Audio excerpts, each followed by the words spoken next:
Hi, I'm Carrie, and I'm going to be talking about Pop 1280 by Jim Thompson, a noir crime novel written in 1964. Thompson was a fairly prolific crime writer, always at the sort of the B list level of crime writing at the time. But he, over the years, has gained a cult following, which is well earned based on this novel alone. It concerns a sheriff named Nick Corey, and it's set in roughly 1917, say, somewhere in the deep south in a town called Pottsville. And Nick, and his name's probably no accident, it's probably a reference to Old Nick, another name for the devil, is the sheriff of Pottsville, population 1280. And he is as lazy as he is evil, and also something of a ladies' man. Now, what the novel has us shows us is his psychopathy, or his role as Lord of Misrule of this little patch of the southern United States.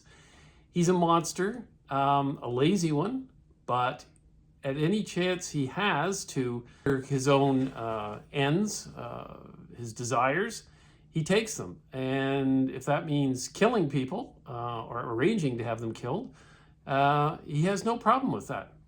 What's doubly interesting about this character is that he presents himself as thick as two planks, when in fact he is quite smart and is really something of a split personality, someone who is very aware of the horrible nature of society in this impoverished part of America, and sees it as somehow the just rewards for those who suffer from his depredations, because it's the country and fate and the universe has simply decided that this is what must happen to those on the losing end of life.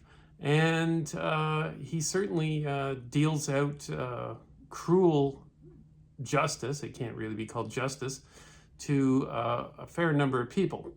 As you can tell, the novel is very dark, very nihilistic.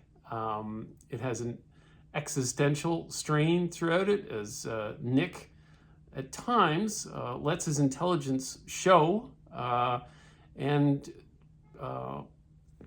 muses on how empty the world is, how empty life is. And it has been filmed a couple of times, probably most famously a French film called Coup de Torchon with Philippe Noiret.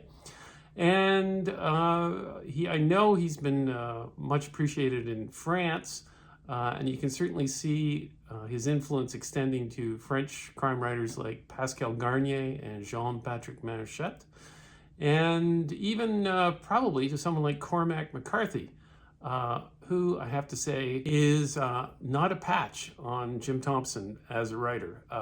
Thompson is far more lean and fun in a dark way, and clever than anything I've read by McCarthy.